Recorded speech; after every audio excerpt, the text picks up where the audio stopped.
This guy's called What Do You Meme? It's on YouTube. If you want to watch his whole thing, man. This shows the places where Christians are the most persecuted and have a high risk of being killed for simply being Christian. Notice anything about these regions? If not, take a look at this map. This right here is a map of where the Muslim population is the highest. And here's where we see how it's kind of similar there. Start to see a pattern emerge. And finally, look at this map. This one shows where the most terrorist attacks occur. So now, at this point, the connection is undeniable. Not only is most of the world's terrorism generated by those claiming to be Muslim, but these radical Muslims seem to account for virtually all of the terrorist attacks that specifically target Christians for simply being Christian. They're systematically hunting down Christians worldwide, and there's a reason for that. The reason why you have to fight them is because they are Jews and Christians. You should fight those empires around you, or those hukumat around you, which are Jew or Christian, until they give the jizya. That's fine. That we already know Islam allows. Quran 9:29 says to fight those that don't believe in Allah. And Surah 9:5 even goes further, ordering them to kill the unbelievers wherever you find them. These verses and more, even in the hadiths, say to target people based on what they believe. And ever since these verses were documented, until today, we see a small percentage of Muslims actively targeting and killing Christians because they believe that they're commanded by Allah to do so. Now, these beliefs are dangerous, destructive, and completely incompatible with any free society. Keep in mind, Christianity has the same exact values. The only difference is Christians are cherry pickers. See, they're hypocrites because they ignore all the evil, right? But the Muslims, when they get extreme, most of them in the world, okay, especially in third world countries, they're not hypocrites. They believe everything in the Bible. All of it. All the evil stuff, all of it. They follow it. They're not hypocrites at all. But I'd rather have a hypocrite that doesn't hurt me than a crazy, extremist Muslim who will hurt me. But instead of calling them out, the media defends them. And rather than condemning the ideology behind these attacks, they stay silent, or worse, they label anyone who speaks out as Islamophobic. And meanwhile, Christian values, the very values that protect and give these journalists human rights, are ignored, dismissed, or even attacked. They don't realize it, but doing so is actively working against their self-interest and in a very dangerous way. If you were to compare across history, whenever Christian ethics have shaped a nation, that nation tends to improve. And when Islamic ideology dominates, we actually see the opposite. And this has been keep in mind, this is only for modern times. If you go back 300 years ago or whatever, anytime Christianity comes, they persecute everyone, okay? They're just as bad as the Muslims. But modern Christians aren't like that today, okay? That's the difference. Confirmed and documented in places like this. This study from Cambridge showed that Christian majority countries scored from medium to very high when it came to human development, whereas most of the countries that scored the lowest in human development had an Islamic majority population. And in predominantly Muslim countries, we often see things like lower levels of political freedom, educational attainment, and social inclusion, and it's really not hard to see why. At core, Christianity teaches that everyone, including every single Muslim, is made in the image of God and are infinitely valuable. Therefore, everyone is deserving of dignity and human rights. This is why Christian countries tend to have broad protections for all faiths and beliefs.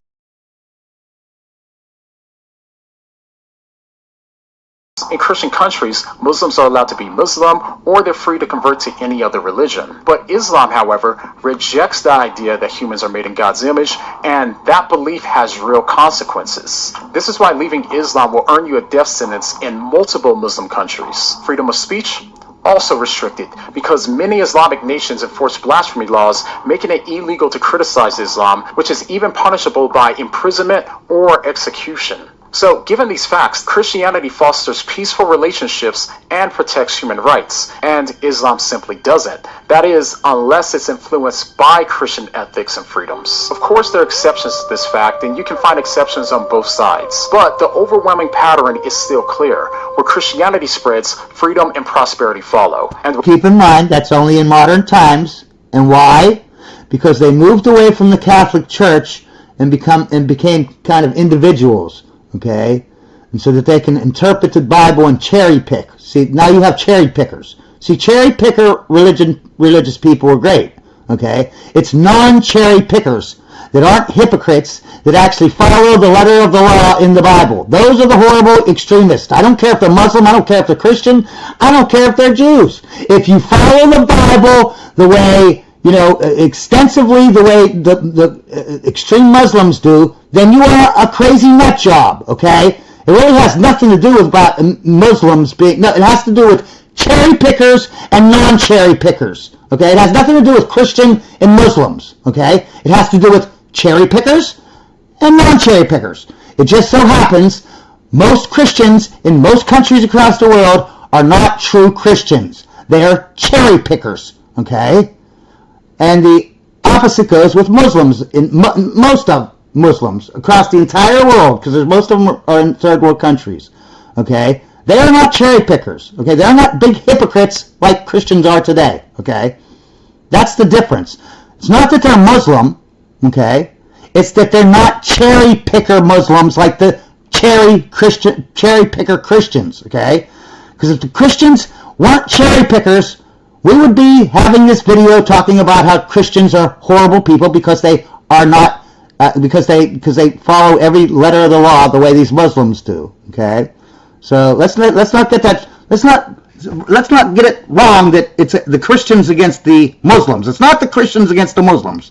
It's the cherry pickers against the non-cherry pickers. That's what it's about, okay? And where radical Islam takes hold, freedoms vanish and societies decline.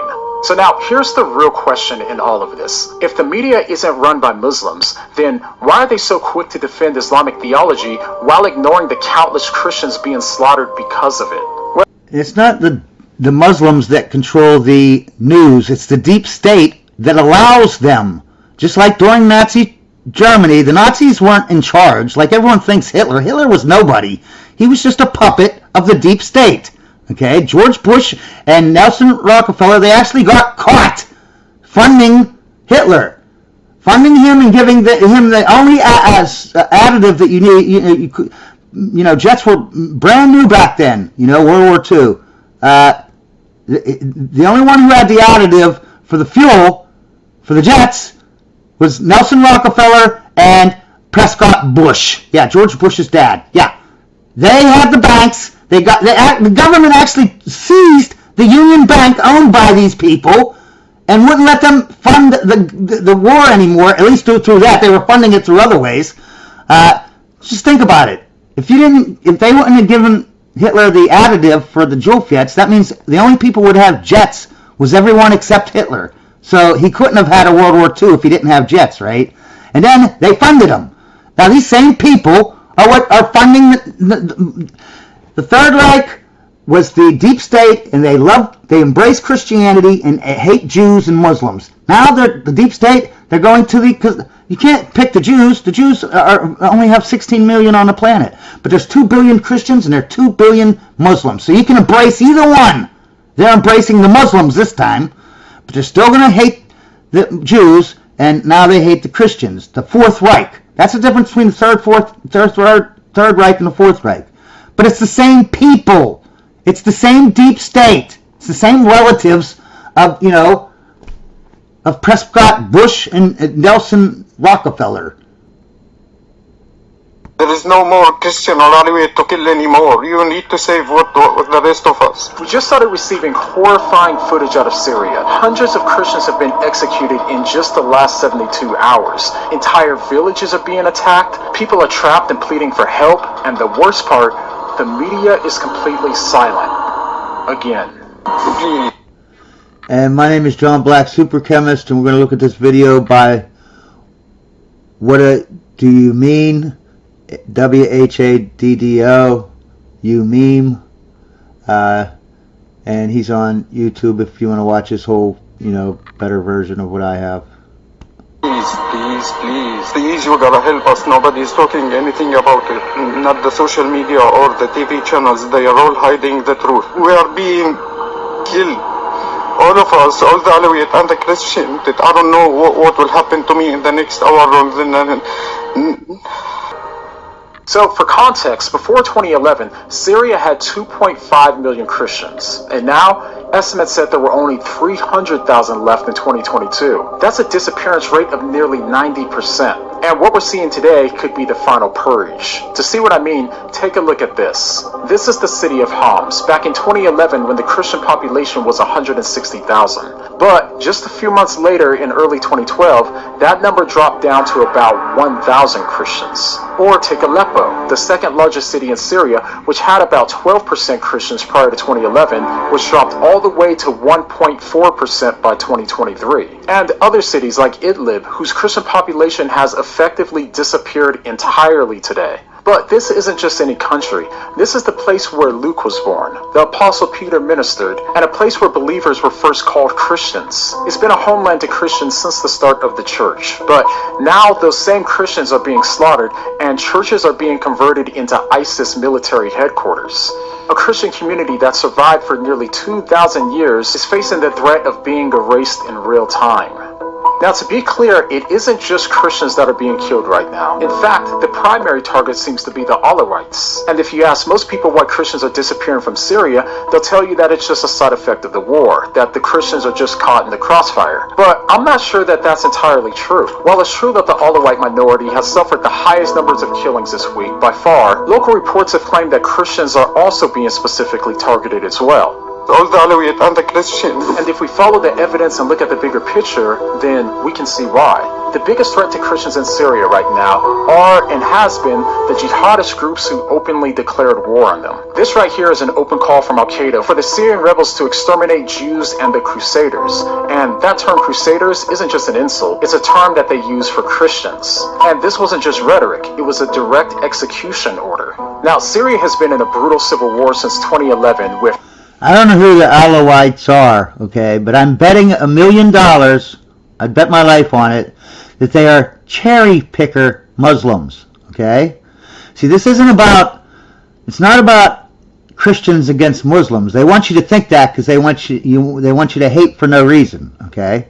It's not about Christians against Muslims, okay?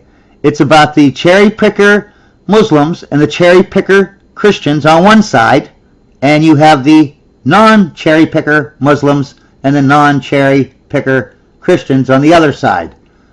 Okay? It's just there aren't that many non-cherry picker Christians in the world. That's why you don't see them. So it's really against the non-cherry picker Muslims and the non-cherry picker all the other religions that are they cherry pick. It's not about, they want you to think it's Muslims killing off Christians. It's not Muslims killing off Christians. It's not Muslims killing off Alawites or whatever you call the other Muslim people. It's about non-cherry pickers that are religious people killing off the cherry pickers that are religious people. They don't care if you're a cherry picker Christian, a cherry picker Jew, a cherry picker Muslim, because the Alawites, I'm pretty sure they're Muslims, aren't they? They must be cherry pickers. See, it has nothing to do with religion. It has to do with cherry pickers and non-cherry pickers, okay? With different factions fighting for control. And at first, Christians were protected under Assad's rule, but as Islamist groups gained power, that protection seems to have gone away. As Assad lost control of key regions, Muslim militias filled the power vacuum and no doubt see it as an opportunity to do what they've been wanting to do all along: eradicate the remaining Christians.